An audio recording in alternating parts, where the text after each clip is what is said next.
Hello, welcome back to my channel, Mel's Stampin' Gallery. I'm Melanie, you're close to my heart maker. For today's layout, I really wanted to do some simple stamping. I've loved this Floral Blooms stamp set, and I love the sample that they had in the core catalog on page 31 with just the stamping around the edges, one picture, simple title, some journaling, and just one little piece of pattern paper peeking out from the photo. So like I said, I have the Stampin' Thin Cut set, and I found a couple of, I went digging in my stash, and these two pattern papers are from an old mix-in pack, just from last year sometime. If it is available, I will have it linked down below, but I'll take a look at that as we go along. And then the reason I picked those two papers, I have these two pictures of my middle granddaughter just playing around one day, and she climbed up on this pole and she said, take a picture, take a picture. And she gave me the sweetest little smile, which she doesn't normally do. She normally makes a face and sticks out her tongue. So I had to take that picture. But anyway, the colors for my inspiration came from her shirt. There isn't a whole lot of color. We have a lot of white in here, but just a little bit of color in her shirt. I see a little bit of pink and red in there, and that's really kind of popping out. And of course the blue in her denim that she's wearing. So that was the inspiration for the colors that I'm using today. To start building my layout, I'm going to start with a background piece of the a 12 by 12 of the Candy Apple Red, and then I am bringing in, and I think I'm using the light side of that. Yes, that is the light side. And then I've got my piece of White Daisy. I've cut that down to 11.5 by 11.5, and that just gives me that nice border around the outside. If I look at the inspiration piece, I see that they actually didn't have any white around their picture, but I like the white around my photos. So I do have the white border, and then I've mounted it, matted that on the light side of the sapphire to kind of bring out the sapphire in her denim pants. And I think I might arrange the photos maybe like that. In the inspiration piece, they only had the one photo. But I have these two nice photos, and if I put them like that, that'll give me a nice space right here for some embellishments and maybe a title down here.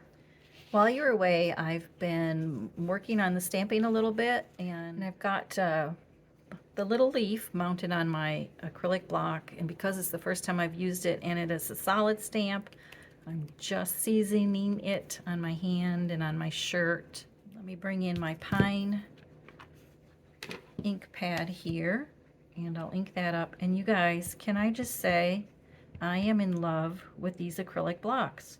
It is the first time I've used these acrylic blocks, believe it or not, and I just love how crystal clear they are and how sharp the edges are. Nothing is blurred. All right, so I'm going to stamp down, and I can see the paper absorbing the ink, and then I can lift up. I've got a beautiful impression right there. Let's do another one. Actually, you know what? Because the pine is so dark, let's stamp off and get a little lighter shade right there on top of it. And just hold it for a second and then lift up. And yeah, that looks really nice. I'm going to go ahead and move down to the bottom corner. And I am referring to the placement on the inspiration piece, because I figure the artists know what they're doing, right? So here's a little leaf down here in this corner. Let's stamp that there. Oh, and did I tell you I flipped over my Versamat to the spongy side to do the stamping? And I have a piece of copy paper where I go off the edges just so I don't mess up the spongy side of my Versamat. So there you go. We've got a couple leaves here. Let's see what's next. All right, so I've got, I think I got some pink over here, and I think down here, this rose needs some pink over on this side as well. Again, keeping those kind of uneven numbers. I've got pink here, so we need a little pink down here. Let's space that out a little bit, and again, I'm pushing down, and I can just see that ink right through my block. Just soak right into the paper, give it a second, and then lift up. Perfect image, and that's really hard to do on one of those really solid. I want to bring in some red Did you see that little pop of red in her shirt? I've got scarlet here, which might be actually a little too deep. So I'm not doing a solid image with it. I'm just doing the light open line art, but I think that's too dark. So I'm going to stamp off of it and then stamp on my paper, and then that will give me that almost candy apple red color. That coordinates pretty good with the red in her shirt. So I'm going to go ahead and finish up the stamping, and then I'll come right back. I've got the stamping around the edges finished up, and when I put it against that candy apple red paper, I really like how that pops, the colors. So let's bring the pictures back in and line those up.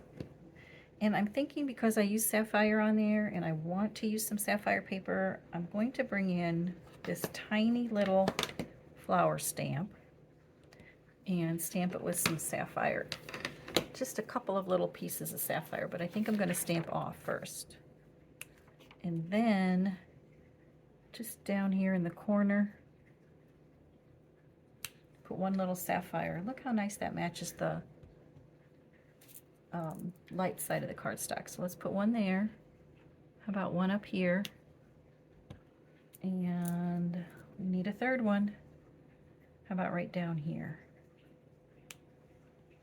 And I think that kind of helps. That actually kind of draws your eye into it, I think, and helps frame that up. All right, so let me put that ink away. Now when I bring the pictures back in, and I bring back in that mix-in pack of paper that I had with the floral and the what do you call it, sapphire stripe, I'm thinking I don't need that because I've got so much going on with the flowers here. I just think it would detract or distract your eye too much. So I think I'm just going to leave that out. And then I'm going to work on an embellishment cluster and a title and maybe some journaling here. Actually, I think I might put the embellishment cluster here to kind of cover up that blank spot right there in that photo. And what I've done is I just went ahead first and I die cut the images out of my white daisy cardstock just to kind of see which ones I would want and where I would want them to go. So I've got a couple of the flowers there. And I'll probably put those under there to make sort of a cluster there. And maybe this leaf up here. And then that's also kind of making one of those L embellishment clusters here. And let's see, I like this ferny flower, so I might put that in between these two here. And maybe a flower sticking out over here, kind of fill in that, bring those two pieces around like that. All right, so that's going to kind of help make that embellishment cluster.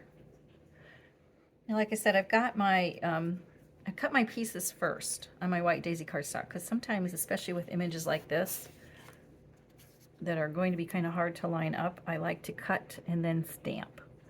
And because of the acrylic block, I can line that up almost perfectly.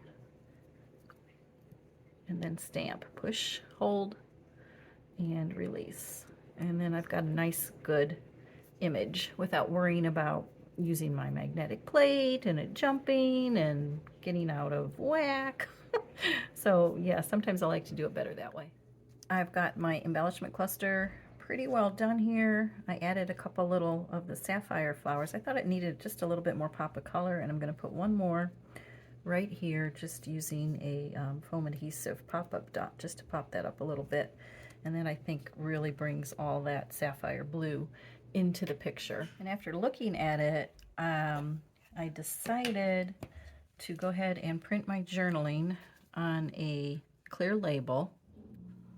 And I actually am putting it up here at the top because it says, "You love to play outside, just look at that happy face. I think you would stay out all day. The weather finally was turning warmer and you were running all over the yard. And at one point you jumped up on the column and said, ... down here." Then I will add the rest of the title, because what she said was, "Take a picture." And I went ahead and I cut the words "take a," and I just got a text box out of Cricut Design Space, found the font that I liked to make the words take a, and then for the words picture, I wanted a tall skinny alphabet, and I don't have the one from Close to My Heart. But this one was very similar. So when I wanted picture, then I die cut in, let's see if I spell it right. Take a picture, I die cut this in that candy apple, which matches the background paper. So then we spell that out, and it all fits together right there. And then I found a tiny little camera to put here, and again I cut that in that sapphire cardstock.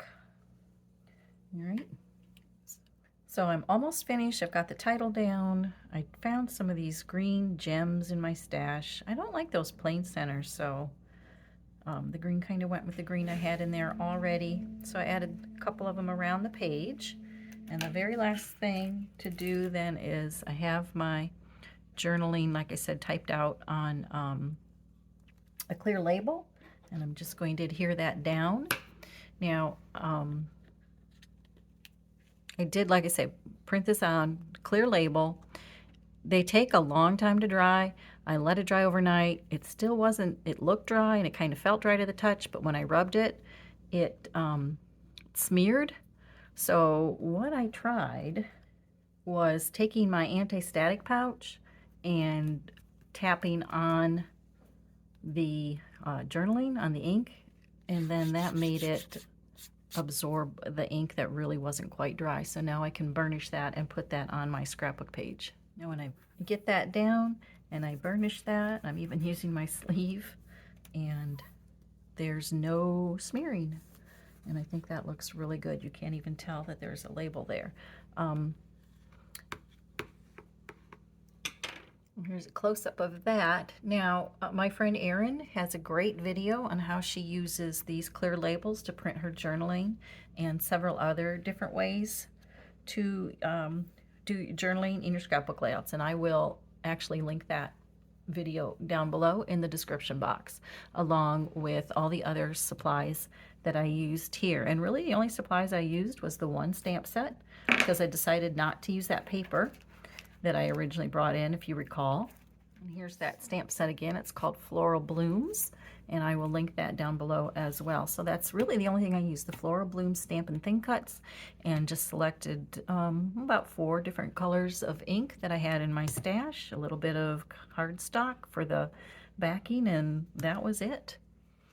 If you're still with me, thank you so much for joining me. Here's a couple of close-ups of the layout, and I will have the still shots on my Instagram and Facebook pages, so be sure you take a look there. And if you don't already, click those links down below in the description box and make sure you follow me. Also, I'd really appreciate it if you're still with me, please give this video a thumbs up and drop me a comment down below. Let me know, have you tried stamping like this on a layout, and how did it go? Did you like it? Is it something you think you might want to try? If it is, drop me a comment. Let me know. All right, thanks so much for joining me. Until next time,